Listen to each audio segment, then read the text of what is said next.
ભરૂચ જિલ્લાના ઝઘડિયા તાલુકાના ખડોલી પાસે સરદાર પ્રતિમાને જોડતા માર્ગ ઉપર અકસ્માત સર્જાયો હતો।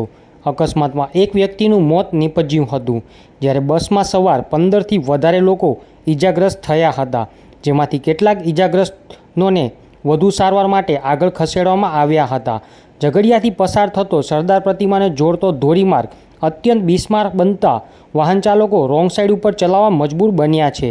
બિસ્માર રસ્તાને પગલે રોંગ સાઈડથી આવતી ખાનગી લક્ઝરી બસ અને ટેમ્પો સામસામે ભટકાતા અકસ્માત સર્જાયો હતો અને ઈજાગ્રસ્તોને સારવાર માટે અવિધા સરકારી દવાખાનામાં ખસેડવામાં આવ્યા હતા। રિપોર્ટર મલેક સિરાજુદ્દીન, ઝઘડિયા।